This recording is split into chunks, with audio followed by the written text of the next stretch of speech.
Well, welcome to another Thursday night at Dallas Social Toastmasters. And my name is Karen Lee, and I just wanted to also just tell everyone if you're a speaker tonight, to be sure and pin your timer. And for the rest of us, we'll just keep ourselves on mute while other folks are saying their speaking parts. And our agenda, if you go to our DallasSocialToastmasters.com, click on members section. Under member section and current agenda, you come up with our agenda for this evening.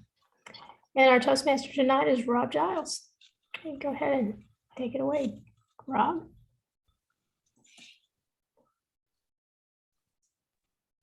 Thank you so much, Karen. Appreciate that. First thing that I want to do is to provide the pledge and a little inspiration, hopefully, maybe a little humorous inspiration, if you want to call it inspiration, I guess. But for those of you who are willing and have the inclination, please join me in reciting the Pledge of Allegiance. I pledge allegiance to the flag of the United States of America and to the republic for which it stands, one nation, under God, indivisible, with liberty and justice for all. Thank you all so much for participating in that, for those who did. In a sense of inspiration, I guess, really more to lift us up maybe a little bit, or perhaps have us roll our eyes.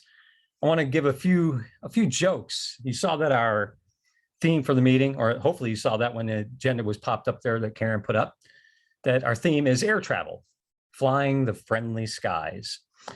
And so I want to throw out a couple of jokes that relate to that.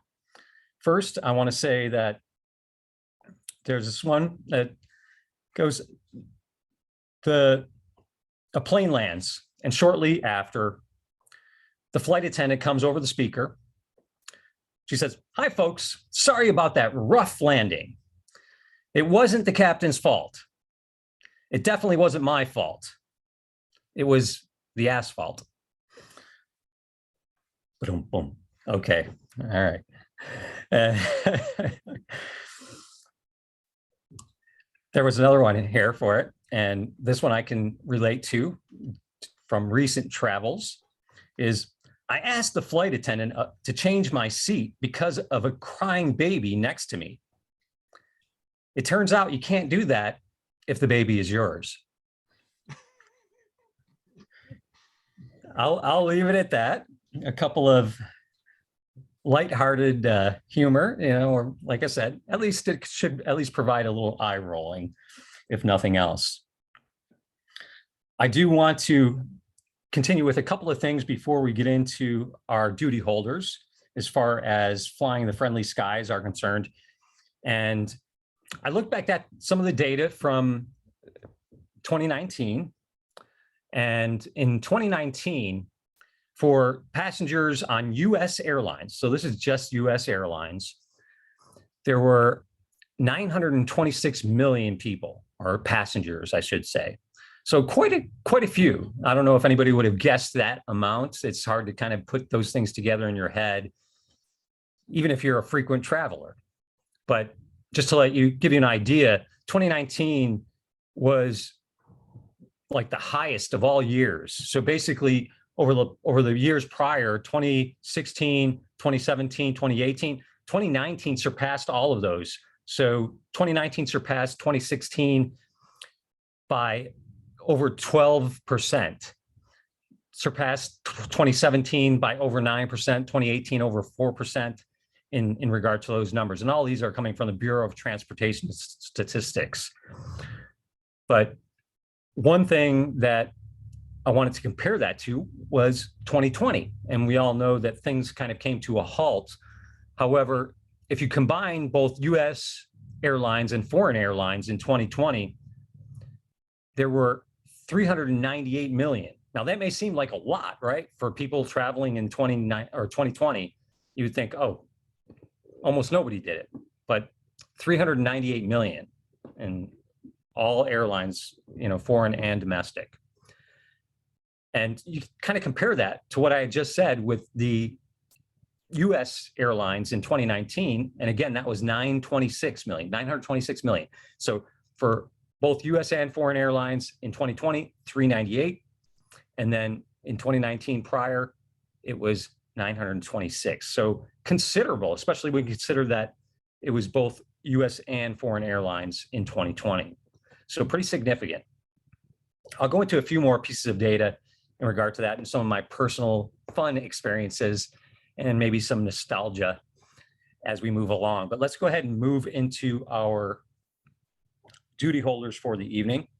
And our duty holders are going to be, I'm sorry, I'm just pulling some of this up here. Our duty holders for the evening are wonderful because they all confirmed, and those who couldn't confirm confirmed very quickly for us, and that was very advantageous to myself. And then we had somebody who picked up a double duty in taking on a role that somebody couldn't fill. So I greatly appreciate that. The first duty holder I'd like to go to and ask for them to explain their duty is our vote counter, and that is Karen Lee. Karen, would you please explain what you'll be providing to us as vote counter this evening? As vote counter this evening, you all will vote for best speaker, best evaluator, the best table topic, and best of the big three. And I will compile those votes and give a report when called upon. I may have to break a tie, and if I do, I won't say anything about it. And I'll just give my report when called upon. Back to you, Mr. Toastmaster. Thank you so much, Karen. Greatly appreciate that. Our next duty holder that I'm going to call upon is our timer, and that is Adelita Esparza. Adelita, will you please tell us what you'll be doing as timer this evening for us? Thank you, Mr. Toastmaster. Hello, fellow Toastmasters and welcome guests. As timer, I will be helping the speakers practice expressing a thought within a specific time. My duty during this meeting is to time prepared speeches, table topic speeches, and speech evaluations. For a 5 to 7 minute prepared speech, I'll show the green card, as you see here, at 5 minutes, and the yellow card at 6 minutes, the red card at 7 minutes. And you'll have 30 seconds to finish.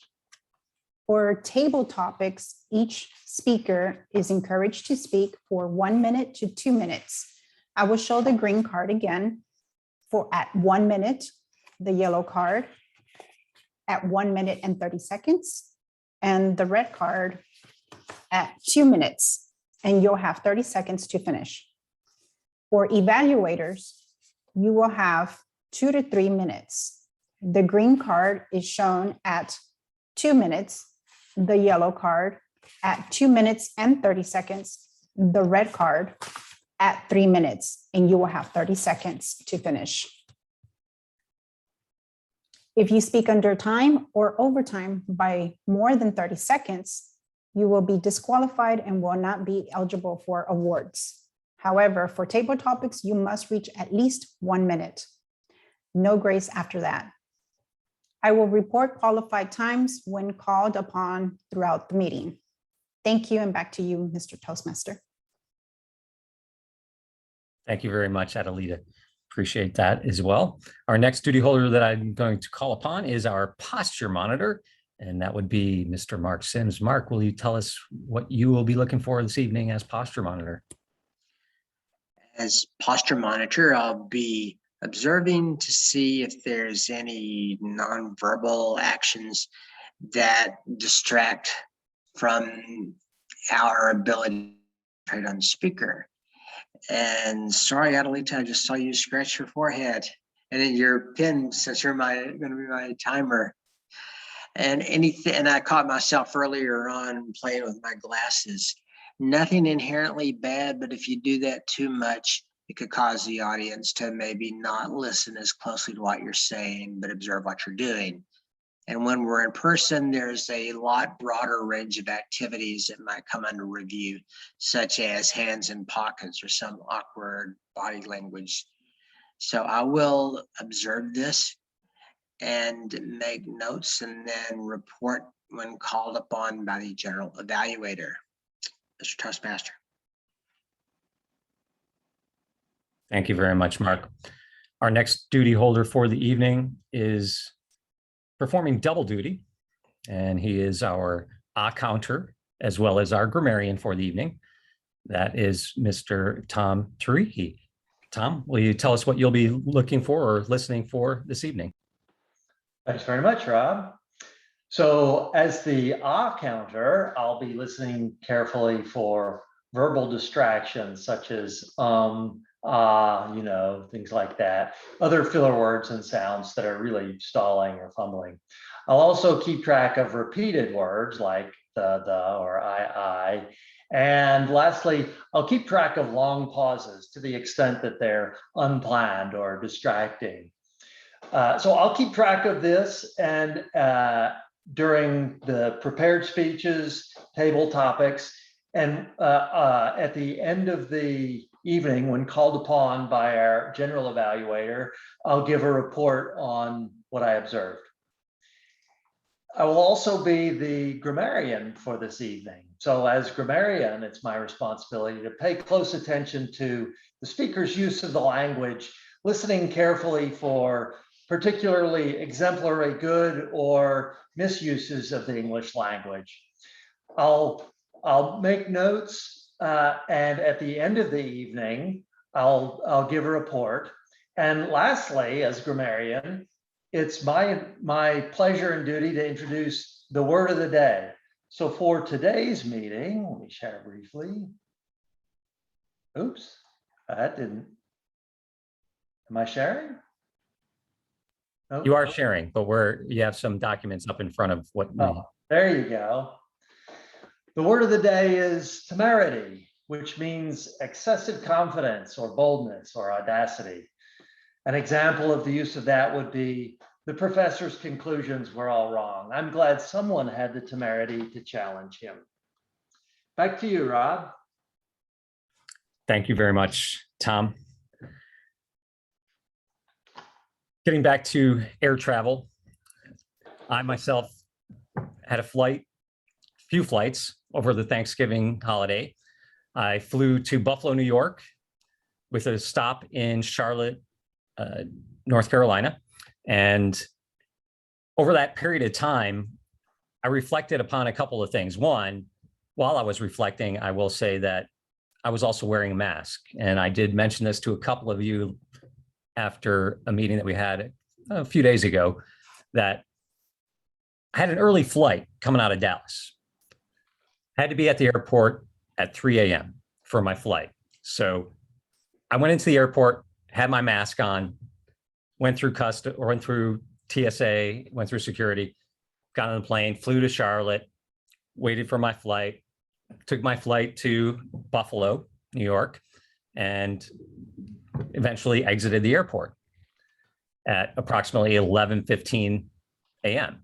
So from 3 a.m. to 11:15 a.m., I had a mask on, and it was not the most pleasant thing in the world. I know there are rougher things in the world to put up with in our lives than that. However, it was something that I normally don't mind, and it doesn't bother me when I go and I put a mask on, but for that period of time, for that length, it just really started to get to me. And it made me reflect upon times in the past.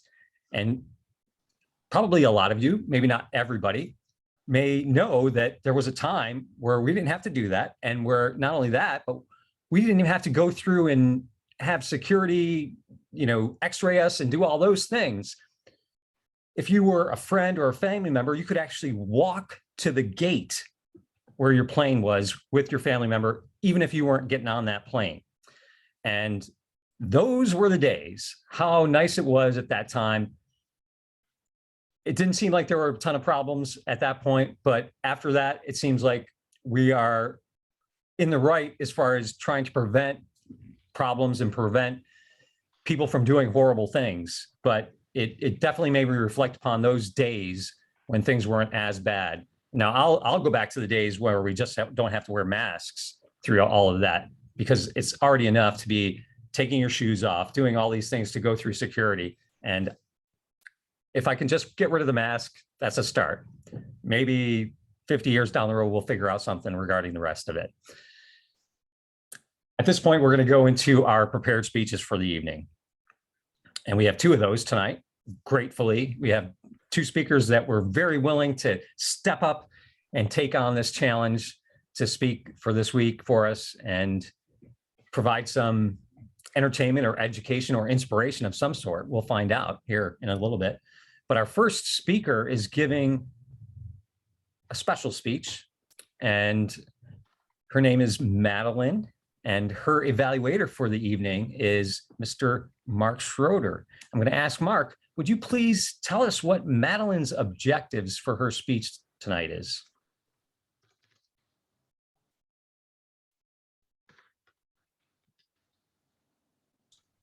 Sorry, trying to keep everything quiet otherwise. Thank you, Rob. As you mentioned, Madeline's speech tonight is a special speech. It is special in the sense that it is an icebreaker speech. It is her first speech that she is giving to this club. As a result of that, what it will be is effectively a baseline setting speech for us. It gets us an introduction to Madeline and gives us a first taste of what her skills already are and what things that maybe she could work on to improve. And so those are the kind of things that I'm going to be looking for tonight. I'm going to be looking for the things that she already does well to make sure that she continues to do them, as well as a few things that might improve her speaking abilities in the future. Thank you very much, Mark. Appreciate that. Madeline's speech is 4 to 6 minutes. So Madam Timer, please keep that in mind, 4 to 6 minutes to show the green card at 4, yellow card at 5, and red card at 6 for Madeline. Madeline, please be sure that you have our timer, Adelita, in your screen, whether you have to pin her or have her up just so you can see when the cards come up for yourself. At this point, I would ask everybody to help me to welcome, giving her icebreaker speech, Living with Intention, Madeline Hinchlip. Thank you, Rob. For my icebreaker speech, I decided to focus on an overarching theme I have recently adopted into my life, living with intention. Living with intention is the act of being thoughtful and purposeful with my actions. It is the rejection of doing something simply because others are doing it or because it is the easiest, most comfortable option. It's an active, thoughtful choice rather than a passive indecision that will inevitably still become a decision. Everyone has different ways of weaving intent into their lives to find purpose and meaning. Making intentional choices is still very much a work in progress on my end, but there are a few aspects of my life I recently applied this to. Examples of integrating intention into my daily life are shown through my choices around agreeableness, alcohol, and my time and resources as I continually work to make more purposeful decisions.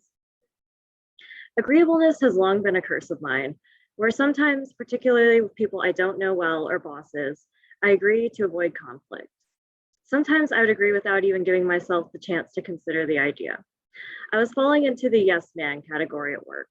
This is the opposite of how I perceive intentional decisions because it is agreeing without stopping to think on what you're agreeing to. I now make the concentrated effort to consider questions and comments before agreeing and definitely before offering an opinion. As we know, it is possible to be an amicable, congenial person to be around while still having your own thoughts and opinions. It is only when I went down the contemplation rabbit hole that it became quite clear that I was, in some respects, agreeing with people to fit in. Shaking off my natural inclination toward agreeableness and finding my inner, more cantankerous self has been an arduous process, but one that allows me to express myself, find some temerity, and have a deeper, more meaningful connections with people. Another area of my life I've decided to implement intention in is the realm of alcohol. A few years ago, I realized the only positive impact of alcohol I experienced was aligning with the social norm and not having to explain myself every time I chose not to drink. I was choosing to drink purely to fit in and pushing aside the many personal negative experiences, the drain on my wallet, the hangovers, the health risks, the stupid actions, and the continual conformity and indirect support of something that doesn't do anything for me and possibly for society, but that's a different discussion. Now, I don't have a problem with people drinking, but my problem was that I was mindlessly drinking because others were. This is where living with intention gets difficult. It is where some friends fade away. I noticed the people most uncomfortable with me not drinking were typically the ones who are likely the most uncomfortable with their own drinking habits. I understand not everyone wants to reflect on intention and purpose all the time.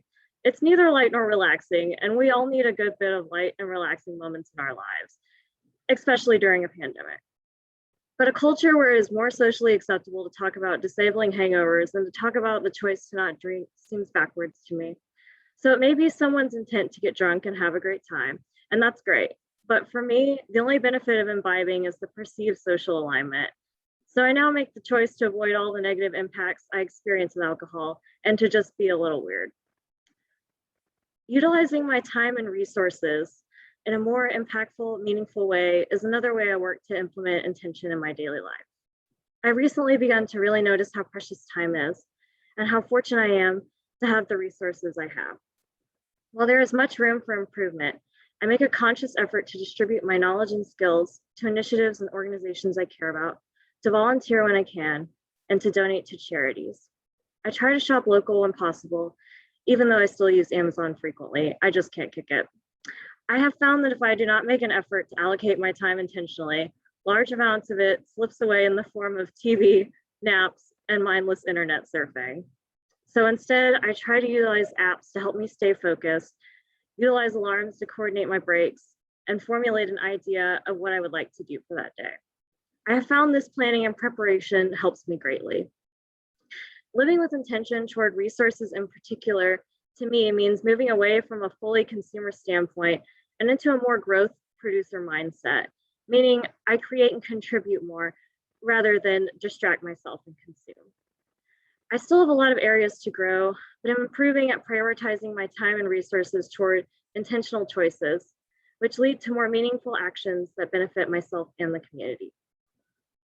My goal is to passionately pursue making intentional choices to the best of my ability. Integrating intention into my daily life creates a more confident and positive self and allows me to make a greater impact in the world through a better understanding of how the choices I make impact others. Living with intention is not rumination or overthinking, but rather pursuing actions that provide meaning and purpose into my life and hopefully to the lives of others. Living with intention is a focus on continually improving with the understanding that improvement occurs alongside failure and, as my work team calls it, reverse progress. For example, I had the intention of writing this speech weeks ago instead of the night before. Aligning my intention with my actions is a work in progress. But for now, each time I set an intention and succeed, I cherish that win and move forward. Thank you. Thank you very much, Madeline. If you have any comments for Madeline in her speech, please go ahead and send a chat message to her. And I'm sure she'll appreciate any feedback that you might have. We will move into our second prepared speech for this evening. And this is a little bit more seasoned prepared speaker that we have. It's Mark Sims, and his evaluator for the evening is Mr. John Vessels. John, would you please let us know what Mark's objectives are for this evening? Well, of course. Mark is speaking tonight from the Connect with Your Audience pathway. And his purpose of his project is to present his speech to an audience that is unfamiliar. So his title is Ending a Friendship. It is 5 to 7 minutes. Back to you, Mr. Toastmaster. Thank you very much, John. Again, Madam Timer, note 5 to 7 minutes for Mark. Mark, please be sure that you have Adelita in your screen, pinned or otherwise, so that you can pay attention to the cards that she shows as you go along during your speech.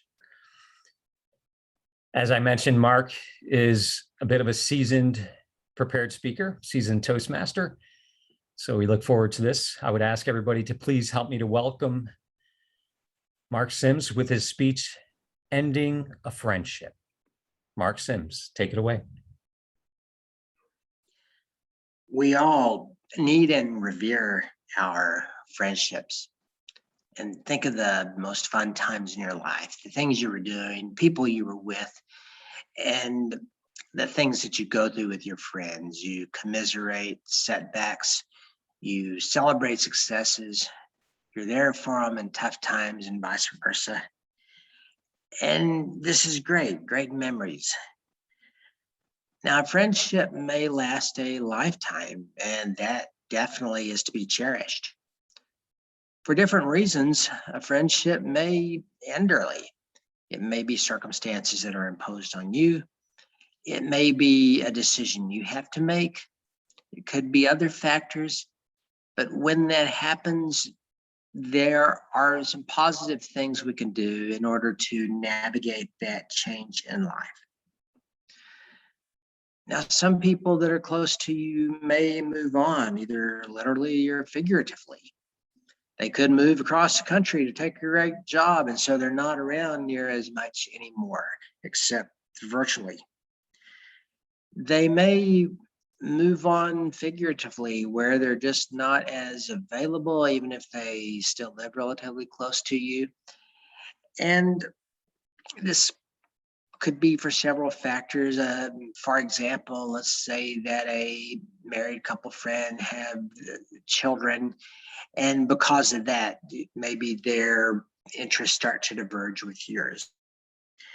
And in a situation like this, where maybe a friendship is starting to become more elusive because of life changes on one of the people, I mean, you can feel excluded. And then if this continues to where you're really not seeing those people much anymore, I mean, definitely you don't have to like that, but I would say the best way to handle it is to be positive, to keep open lines of communication, but to respect that other decision. Some years ago, and of all places, the Wall Street Journal, in between articles on stocks and bonds, there is an article on relationships, and it made a reference to some needy person that may cling to an old email address or an old phone number. And that was a little disconcerting because I could think of a situation where I was that needy person that was clinging to an old email address or phone number. And so it helped me to recognize the approach that I was taking and to start to move on from a situation that, in a sense, already moved away from me. So it's not great, but it's something that we have to deal with, and again, respect the other party's decision.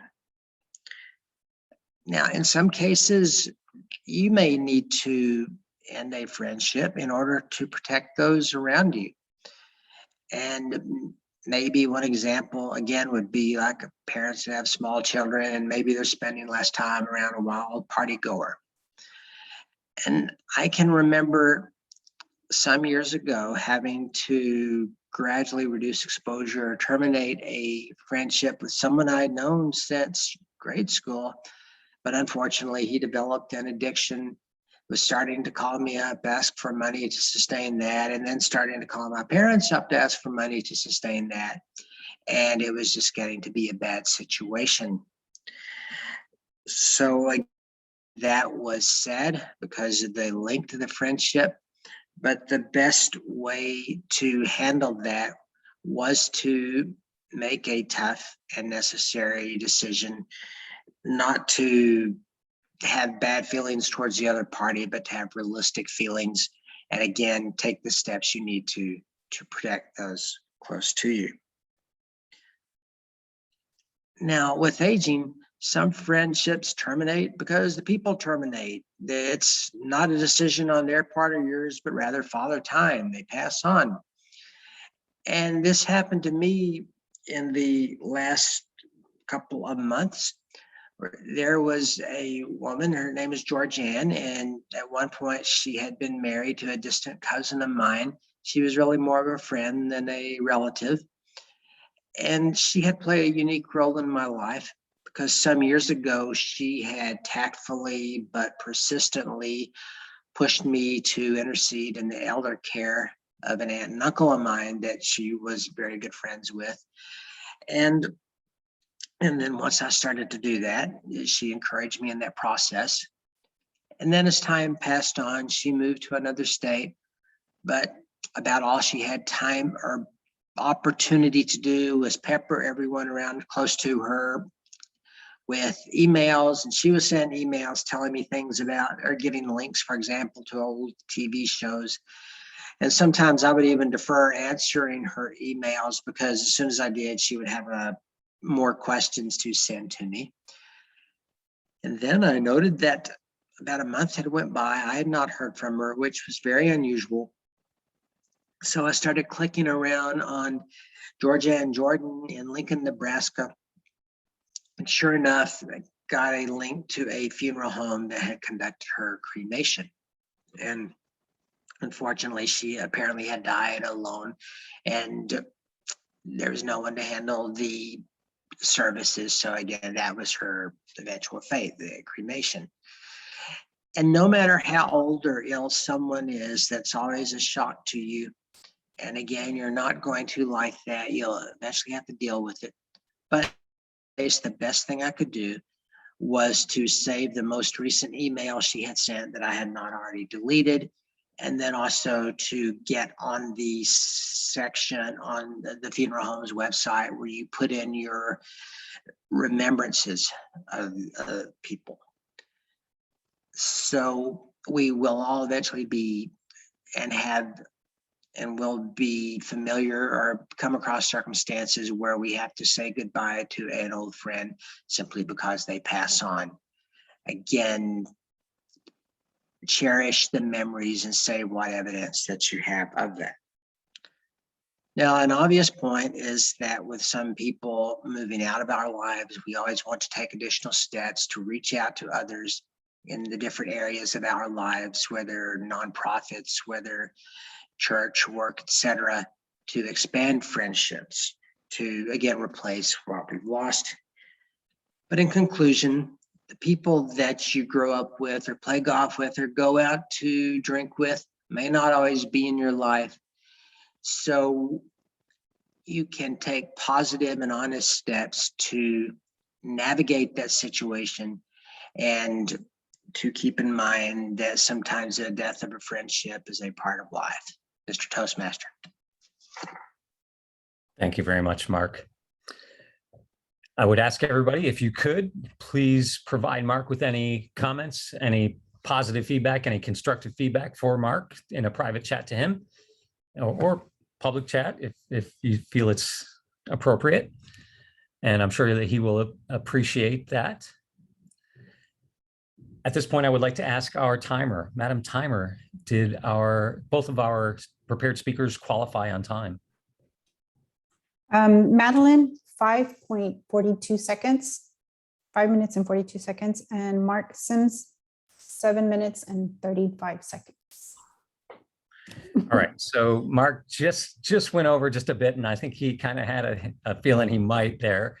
It could be just it's the proximity with me. You know, I see him in the box below me here, so I don't know. But in that case, we're not going to have a vote for the best prepared speaker. But please, again, if you have any comments to either of our speakers, go ahead and express those to them in the chat.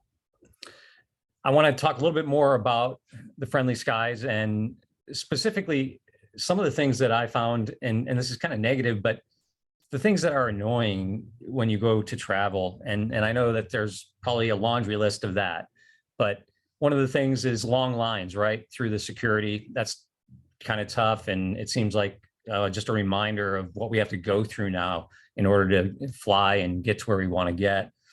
There's some other things, you know, taking certain items with us. And I want to delve a little bit into that because I kept hearing on the news over and over the Thanksgiving weekend, more and more about people trying to bring guns onto the plane in their carry-on, and even some trying to bring loaded guns. And there was actually an incident where a gun went off during one of these things, and it actually, I think it killed a person and injured some other people. So it's crazy to think that anybody would even have that in their mind, but everybody has different mindsets. Perhaps there are people out there that, you know, want to protect themselves and they don't fly often. They don't know some of these what might seem common sense rules. So you may let some of those go, but I heard probably about 4 or 5 of those just happening over the Thanksgiving long weekend. And it was very surprising to me. Now, one of the things that I will say hasn't changed regarding some of our flight experiences is on a flight. And I mentioned the joke earlier with the toddler and moving to another seat. Well, I had the experience of one flight where there were 2 toddlers, and I would say there were probably, I want to say there were 2 because I would want to say they were in their terrible 2s. However, they were probably 3, maybe 4 years old, but nonetheless, it's tough for kids on planes for many reasons. A lot of times they're overtired to begin with when they're getting on there. They don't want to be there. They have very limited movement. And then you have the whole air pressure or cabin pressure going on with the flight. So there was a lot of wailing going on with mine, and that really hasn't changed. That's been going on forever. So there are things that stay the same. They may not be pleasant, but they still stay the same. One thing I will say is that the flight attendants that of the flights that I was on did a fantastic job, very friendly. There was no confrontation. I think flight attendants do a great job, and sometimes they have to do a tough job, and they're not given enough credit in order as far as taking care of those situations. And then what they do on a regular basis, they stay pretty calm, pretty patient with most of us when we act like toddlers. So that's one positive thing that I will express about that. I want to take one more moment with a statistic just to kind of give you an idea of some of the things that have been going on since 2019 to now. Just over this past, I should say, in 2019, the Wednesday before Thanksgiving, which is one of the highest traveled days as far as airlines are concerned, in 2019, it was, or I'm sorry, actually in this year, 2020 or 2021, it was 2.3 million people traveling approximately on Wednesday before Thanksgiving. And just to give you an idea, that's about 88% of what it was on the Wednesday before Thanksgiving in 2019. So things are definitely changing, and that's hopefully a good sign. Hopefully the COVID Omicron variant won't change things. Let's cross our fingers, but definitely it's a positive thing to think about, that things are getting back to normal. I will say this, I went to the parking spot to go park, and all of the parking spots, locations around DFW were all sold out. All the reservations were made, they were full, and there was no room at the parking spot for Rob Giles. So, but again, I think that's a good sign that people are willing to get out there and get going. So a little bit back to normal. Speaking of normal, the next portion of our meeting is a normal portion of our meeting, and that is our table topics. We have a distinguished Toastmaster providing leadership in this area tonight, and that is Mr. Lee King. Please help me to welcome our topic master for the evening, Lee King. Good evening, fellow Toastmasters. For the benefit of our guests, table topics is our extemporaneous speaking, which gives those people who do not have a major speaking role an opportunity to speak, but also to give a speech on a topic that I've selected that they know nothing about, and that is a minimum of 1 minute, but no more than 2 minutes and 30 seconds, as well as having to use the word of the day. Tom, as our grammarian, can you please review with us the word of the day? I can, Lee. The word of the day is temerity, which means excessive confidence or boldness, audacity. All right. Well, with the theme being air travel, most of my questions for this evening, if not all of them, will be geared around that of air travel. And I think throughout the pandemic, everybody has had a different level of comfort traveling. There are some people that still are not ready to get on a plane.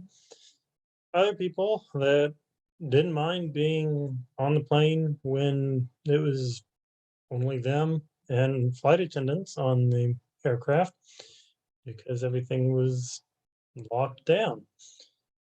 which begs the question, have you traveled since the pandemic by air? And if not, what are your parameters? What will make you feel comfortable? What will make you make the decision to travel by air? Tom. Thank you, Lee. I have traveled by air since the pandemic twice. Both times, I will say, I had the temerity to travel only after being fully vaccinated. The first one was a trip to Montana. It was a guy's trip. I have a group of friends that I travel with once every year, once or twice a year, a bunch of dads from the neighborhood. Our kids grew up together. We'll go on a trip someplace. We missed 2020 due to the pandemic. And one of the guys works for Southwest Airlines. And sometime early in this year, maybe January or February, he said, "Hey, we're opening up service to Bozeman, Montana. Are you guys up for a guy's trip to Montana?" And at that time, the vaccine was near on the horizon, the availability. I think it had started to become available to the healthcare workers and the people in group 1. So we knew we were going to get back soon. So we all jumped on it. So last summer, I went on a guy's trip in June to Montana, and it was wonderful. The plane was actually quite full. I was very surprised. So yes, I have flown since the pandemic. Back to you, Mark. Thank you. There are a wide variety of prices for flying to different places. Southwest has been running all kinds of specials. In fact, I saw a special today, or actually, I guess it was on Cyber Monday, that they're actually selling some one-way tickets for as low as $39, although I have not been able to find that list. Although I have to say that if I was going to do a 3-hour flight, I'm not going to pay $500 or $600. That is just way too high. Which begs the question, what is your cutoff that you're willing to pay for an airline ticket for what duration of a flight? Adelita.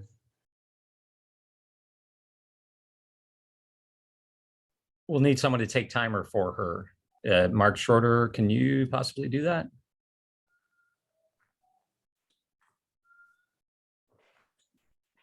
Give me 1 second. I have a timer. What was the pretty much question again? ready. Sorry, Lee. Oh, what is your cutoff for a plane ticket before you say it's too expensive? Okay, I'm all set. So 1 to 2 minutes, right? Yes. I'm all Correct. set. Okay. What is my cutoff time? Or actually, for the plane ticket, what do I think it's no more than $600, but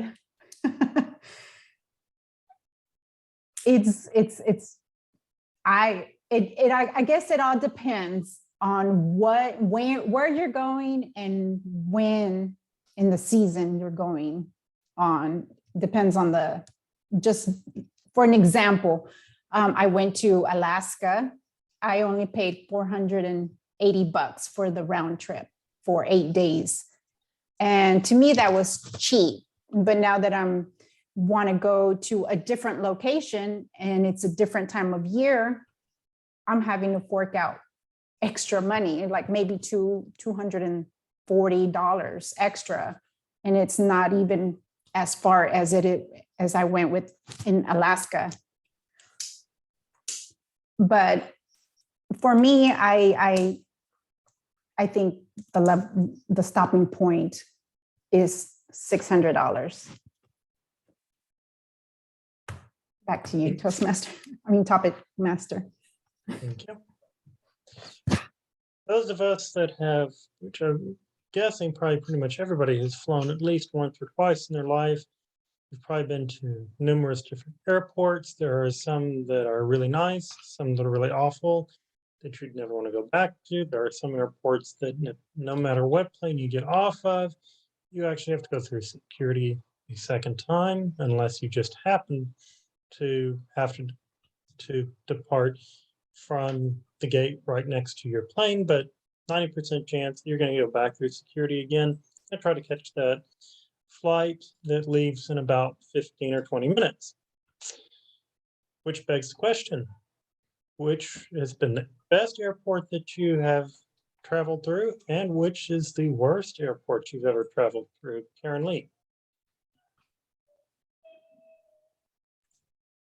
So which is the worst airport I've traveled through and which is the best airport I've traveled through? I think one of the best airports I've traveled through is I've been to Washington State several times. So I have gone through SeaTac, Seattle Tacoma Airport. And one time I had the temerity to purchase a ticket where I had to have a layover. And I'm trying to remember, I think I had a layover in New Mexico. And when I got to my destination, my brother was telling me that if I just paid a little bit more for that ticket, I wouldn't have had that long layover in New Mexico. And I would have gotten to my destination sooner. So next Thursday, it'll be my first travel ticket since the pandemic started.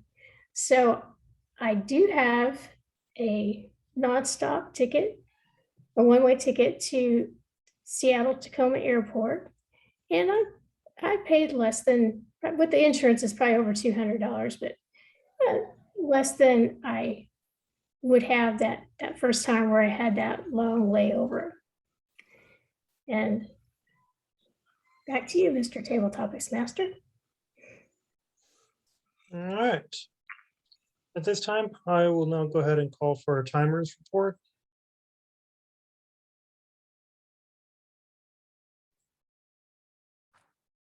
For Tom, 1 minute and 23 seconds, and Karen, 1 minute and 29 seconds. And of course, Adelita was in time as well. Okay. At this time, please send a private vote to our vote counter for this evening, who is Karen Lee, for the person that you felt did the best job on table topics between Adelita, Tom, and Karen Lee. With that, I'll now turn the meeting over to our general evaluator, Justin. Yes. Thank you, Table Topic Master.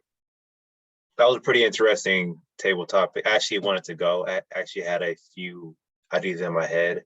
I was gonna go with the trip. I did a 13-hour trip to China from Houston to Beijing. It was 13 hours. It was a really long flight. Really good food though. They fed you like 3 times on the flight. All around great experience.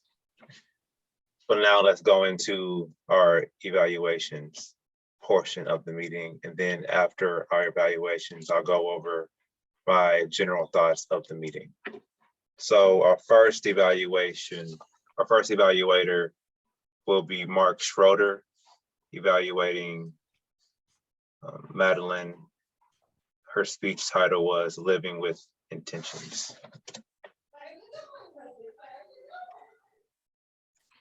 Thank you, Justin. Fellow Toastmasters guests, and especially Madeline, congratulations on your first speech. I'm going to do effectively a 3-2-1 style where I'll talk about 3 things that I thought you did very well. A couple of things maybe to consider and work on. And then finally, what I thought about the speech was the most outstanding feature of it. I want to start off with one of the things that will usually comment on for someone who is doing their first speech is their comfort level and their confidence. You seem to have plenty of comfort and confidence with what you were doing tonight. I could not detect really any nervousness if there was any. For all I know, you could have been shaking, but you looked fine. You did have some hand gestures as you were talking in particular about the 3 items, the agreeableness and the alcohol, et cetera. And you were also smiling throughout, which basically also indicates to me that you're feeling relatively comfortable. I also like, secondly, the organization. that you had for your speech. You had an idea of the 3 points that you wanted to cover, and you did a very good job of covering them in order. You kept on topic and on track with what you wanted to do.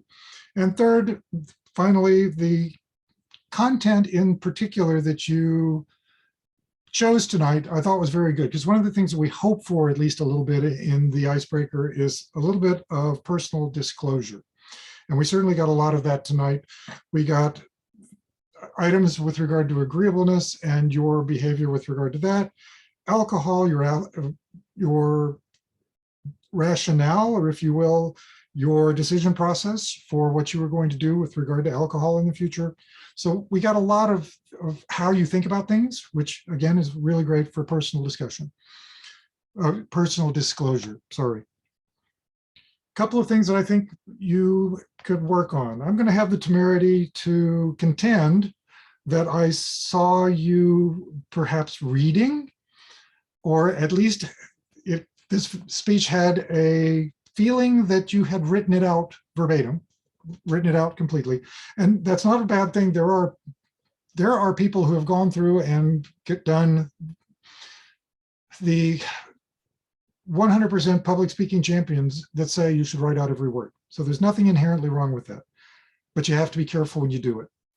When you do that, a couple of things can happen. It can seem like you're reading, but that's not really the real problem. The real problem is reading is often a more formal process. So the sentences get more stilted. The word order and the word choice tends to be very different in written language versus spoken English. So you have to watch that. And you especially have to watch losing the emotion as you're reading it. That's something that can easily happen. So watch for that. It also is true that you have to watch your rate, because as you're reading, it's very easy to keep the same rate. And I didn't see a lot of rate variation. Those are the two things that I would have liked to have seen different. Finally, the ultimate here was, I like the repetition that you had, the continued reference to living with intention. But the one thing, and I know I'm going to go over on this one, I don't care. This one is worth it. The one thing that writing does give you, and those writing skills give you, is excellent word choice and word choices that bring up pictures for people. And I'm going to tell you a lot of them right here. Contemplation rabbit hole. You actually work temerity in. To just be a little weird. I mean, that was one of the things that actually comes across very, very different from the normal written. That worked very well. Aligning with the social norm. TV, maps, and mindless internet. And finally, reverse progress. Yeah, I'm way over time. I'm over 4. I know it myself. But I wanted to point all of those out because those were outstanding. They are the good side of the writing it all out. So make sure that you keep doing that part for sure, and just make the rest of it sound a little bit more like you're speaking to us. Mr. General Evaluator. Thank you, Mark. Even though you went over time, that was very informative and very helpful for Madeline. So definitely, she appreciates that. We all appreciate that. Let's go on to our second evaluator, John Bessel. He will be evaluating Mark Sims, Ending a Friendship. All right. Thank you, Justin. Good evening, fellow Toastmasters and guests, and especially Mark Sims. I want to say first off that I did enjoy your speech tonight. It had a very good opening. I thought it had a great ending. The way you wrapped it up, I think, was my favorite part of the entire thing. But you gave us a subject on something that we'll all have to deal with. If we haven't dealt with it by now at our age, it'd be amazing if we haven't had to deal with friendships that move on, friendships that we have to end because they're toxic for us, or friendships that are gone away by death. And most of us by now have experienced at least 2 of those, if not all 3. But you brought up 3 good examples of how ending a friendship and what those situations are. And I wanted you to understand that I thought that your advice for each situation was very good. I think it is hard for people in all situations, even though The middle one, where everybody's being the one you want to get rid of. I mean, it's still hard on people, even getting rid of somebody that's toxic to you, or you just need to get. I mean, it's hard on you for any one of those situations. One thing I would like to have seen is a little better vocal variety. I wish you could have gotten into your stories a little stronger. I mean, they were all good and everything, but you know, I can have a little bit of a temper once in a while. That middle guy, we might have hit a point where it's like you're on your own, but bye, or something. But I could have seen a little more vocal variety, a little more energy on each one of the situations. Of course, the last one is kind of the saddest situation that you come across, and that we all deal with. But all in all, everything you presented tonight was good. It was effective. It was something that we all deal with, and you brought the points in very caring and gentle terms, which I think that's just kind of the way you are. You're just a really nice guy. So all in all, very interesting, very good advice for any of us to take. Thank you. Back to you, Justin. Thank you, John. Now we'll call for a timers report. Adelita.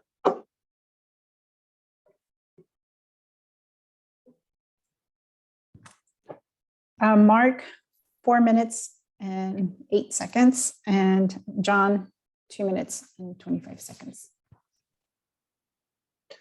Okay, so there's no need for a vote since Mark Schroeder is disqualified. Okay, now we go on to our next portion of our evaluation. We'll go into our roles and responsibilities. So let's go into posture monitor, Mark Sims. And do not have a real long list. Early on, I noted again, I think while Adelita was speaking, she scratched her forehead. And right after that, at least a time or two, I caught myself doing this. No, Madeline, in your speech, I saw some hand gestures like doing some count outs, and then also some air quotes for the term friends. One thing I noted is that your upper body movement a lot of times and head movement was relatively limited. And so maybe if you really, really get into a speech, there could be a little more movement. And a case in point, in Tom's table topics response, I noted when he was discussing the hunting trip, there's a lot more moving around and a little more maybe life in his story. So you could tell he really enjoyed the trip. So I think that was a good example. And probably the best body language tonight is with Rob. Very good, expansive hand gestures. And for example, at one point he said, you'd be crazy to think, or something, he used that expression, and he put his hands to his temple, but all throughout, very good use of the hands. And again, it's tougher for us to do that in the constrained Zoom frame, but Rob did that quite well. Mr. General Evaluator. Thank you, Mark Sims. Now let's move on to our counter and grammarian, Tom. Thanks very much, Justin.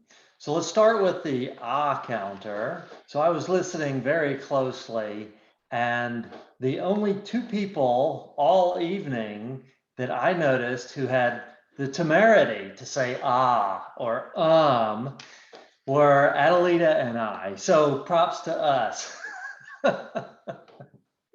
Next week, the word of the day will be That way I'll get everybody else down to my level. Okay, so all kidding aside, everyone else did very, very well. I didn't hear anything on those. As grammarian, I was also listening for any grammatical errors or particularly good use of the English language. I was likewise listening very closely, and I really didn't hear anything that I would have said was a grammatical error or anything that really needed to be corrected. I did hear a couple noteworthy good use of the English language that I wanted to share. Mark, you've mentioned in your evaluation of Madeline's talk several of the things that I had noted as well that I jotted down, particularly good turns of phrase or word choices.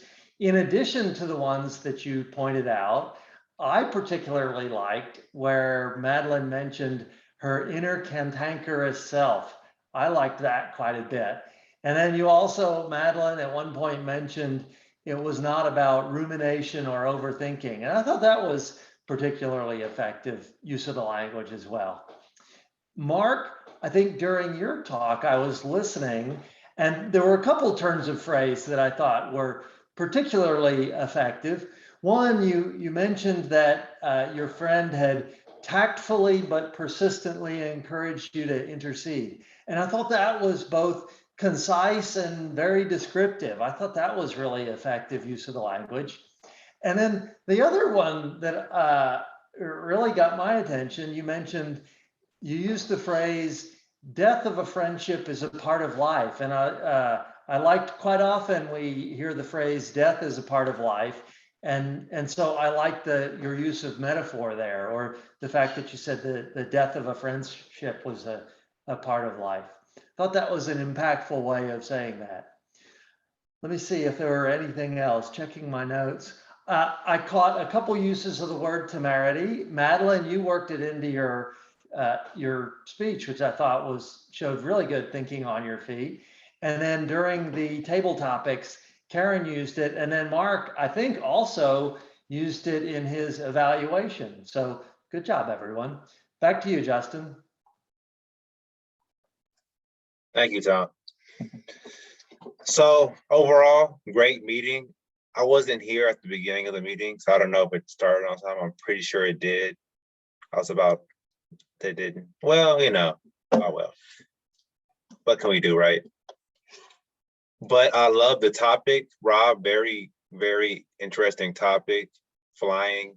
My sister's actually a flight attendant. She told me all types of crazy stories, but I won't get into. But great topic. I love your statistics that you included. You gave a really in-depth view of how the pandemic affected flights and travel. So that was pretty interesting. Both speeches were relatable. I feel like we can all relate to the first speech by Madeline, was living with intentions and, not always being so agreeable sometimes, stand up for yourself, and also not just going with the crowd. Like if you want out wanting to drink alcohol, you don't have to. So that was very relatable. Mark Sims' speech, ending a friendship. I had a lot of friendships I ended that were toxic or not going the right way. And toward the end, it kind of touched home for all of us, friends passing away. So that was a heartfelt topic for everyone. Table topics was pretty interesting. I like how Lee King was able to include his questioning around flying. I actually had a few flight stories in my head that I didn't get to say, but that's fine. Overall, the meeting was good. It was pretty interesting. It was, we had a lot of participation in it, and overall, great meeting. Now I'd like to call for a vote for the big three. You can vote for Rob, the Toastmaster. Lee King was the table topic master. And me, Justin Faust, was the general evaluator. Send your votes to Karen Lee. And I'll turn the meeting back over to Rob, our Toastmaster. Thank you very much, Justin. I don't have a whole lot more to say other than I wish that I had the temerity to try to help those kids to calm down. It would have made my flights a little bit, or my one flight a little bit more pleasant. However, at this point, let's go ahead and pass the meeting over to our club president for the business portion. Please again help me to welcome distinguished Toastmaster, Mr. Lee King. Good evening, fellow Toastmasters. Not a whole lot in the way of announcements, just a few things. But before we get started, I would like to recognize our guest. Wasif, if you could please just share with us what brought you to Toastmasters and what you thought about our meeting this evening. Hi everyone. Hi everyone. Yeah, no pressure, right? Like whether my introduction is going to be timed, whether I say use or vocal fillers, or whether I have the temerity to use the term temerity in my introduction, I suppose. I've heard about Toastmasters before, but didn't really know too much about it. This is my first time joining. It's been it's been a very interesting, experience.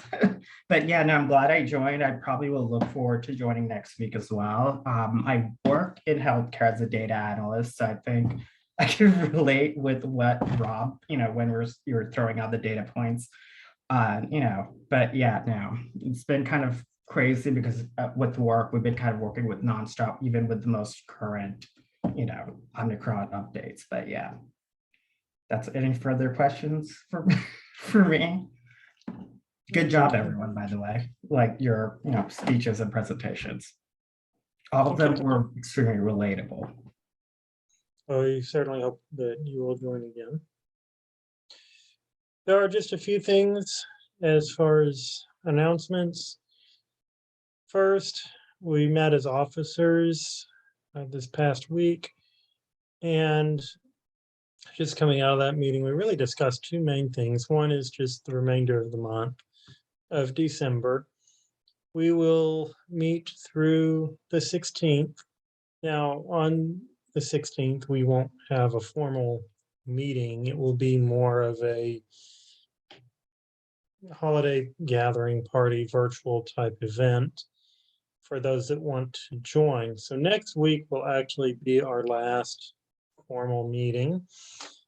If there's a particular role that you really are hoping to fill, so that perhaps maybe you'll meet another level in pathways or something like that, or perhaps if you wanted to give a certain number of speeches in the year 2021, anything like that, please let Rob know after this meeting or just before Saturday morning. Just let him know so that he can make sure and put you down for that role. Otherwise, he'll just randomly assign and we'll go from there.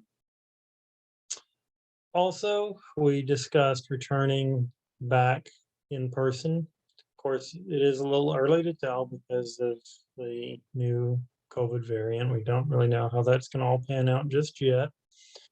But the officers will meet again, and I'll probably go ahead and just open it up to the group that week between Christmas and New Year's. Sometime one day during that week, we will meet, we will reassess the whole situation at that time and set plans in place for returning to Ozona. We do hope that we will be able to return. And the plan would be that we would actually start in January. The very first meeting in January will be face-to-face. We may have a virtual option available for a short period of time, although the main long-term goal will be to dispense of hybrid meetings and go face-to-face, just like the pandemic. So we'll just have to play that by ear. But those are the two main things that we discussed during the officers meeting. The third thing that I did want to bring up is Mark is trying to put together a face-to-face meeting, depending on weather, and trying to do something at a patio outdoors where we would be able to be a little bit safer. And Mark, did you have anything that you wanted to share? Sure, on this? absolutely. Gonna need to start the share before I move stuff in front of my screen. Just real quickly, this is what the weather looks like. Anybody that's not familiar with this graphic comes from NOAA.gov. The thing that's nice about it is this is Saturday, this weekend, in fact, Saturday, starting at 8 a.m. This block of rain down here was originally right about during lunchtime, and it has moved into later in the afternoon. So if this continues and if this stays here, then somewhere around, oh, say noon to 1 p.m., we should have about 74 degrees outside, about 1/3 cloud cover and no rain. So this would be a good weekend to do it if this holds. And this is one of the graphs that I usually trust. The places that I'm looking at, just for grins, are, let me get rid of the stop share. Places that I'm looking at, I do want to reevaluate them for patios. I was looking on Yelp for just who said places had a patio to see if there were places that I recognized, but I don't know how good their patios are until I actually do the virtual view to see what the patio looks like. But all of these are reasonable restaurants. They are in the $dollar category as opposed to, more or less. And for comparison, Ozona's is a $dollar, so they're on the same par, more or less, with Ozona's, depending upon how big that range is. So looking at maybe Kona Grill, there's one of those down in that direction. Bella Green, which is a nice restaurant. Flower Child, which is mostly salads, but they've got a lot of other things. They're really good as well. There's a True Food Kitchen there. And there is also a Breadwinners. Breadwinners, I know I've been to that one. That is in North Park Center. And they've got a nice outdoor area that we could sit in. So I want to review the patios and make a suggestion. Most of these are going to have some form of vegetarian option for anybody that's worried about that. But they also have, none of them are particularly ethnic one direction or the other. So you'll have a reasonable amount of choices and should be able to find something that you like. I'll look those over tonight, just in case this weekend, Saturday, does work, to get a suggestion out tomorrow for which restaurant. And all of these are probably Mockingbird and North. I tried to avoid Lower Greenville and the hassle of parking or not being able to park anywhere but on the street there. My goal is to keep it either on maybe Greenville, which is not too far away from 75, set on 75 itself, or I think one of these was on Northwest Highway a little bit further over toward Hillcrest or Preston. So they're still not very far. And all probably, I won't swear to this, but I think most of them were south of Northwest Highway. So they're in that general area. I think that concludes all I can tell you right now, other than I'll review the patios and get the suggestion out. If you have another place you want to suggest, please get it to me quick. I'll put it on the list and consider it. All right. Just real briefly, how many of you would be able to come this Saturday, assuming that the weather is good? See a show of hands. Yeah, show of What's hands. the time again?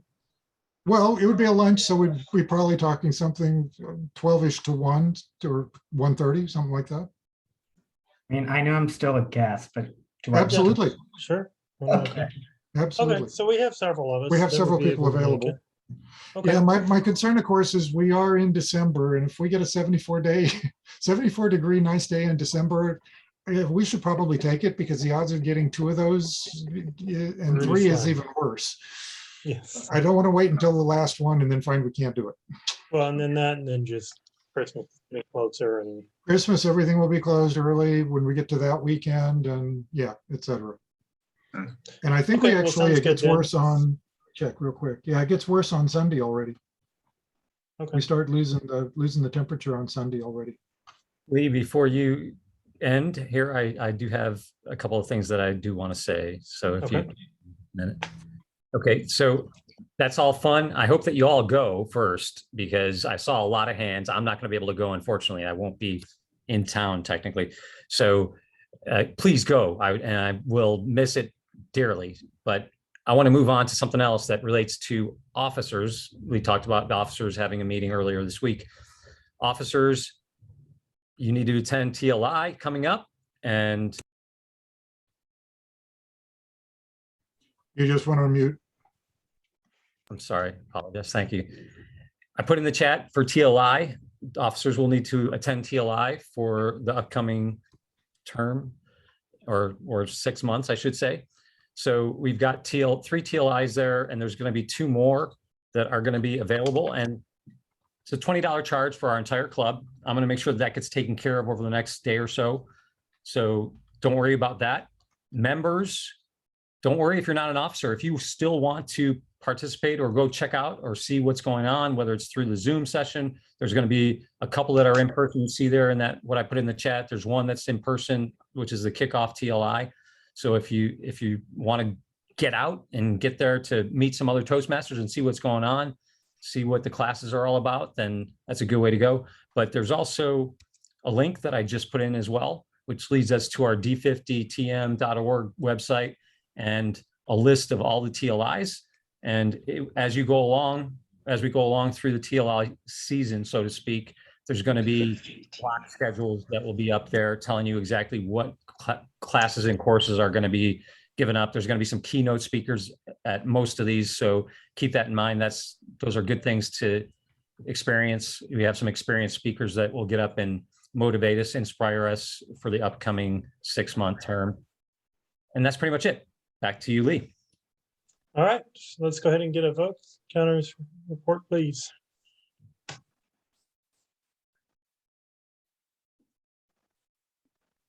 For our best speaker tonight, Madeline. For our best table topic, Tom Turkey. Our best evaluator, John Vessels, and best of the big three, Rob Giles. All right, very good. And with that, the meeting is adjourned. All right, I will, as facilitator, stop the recording in 3, 2,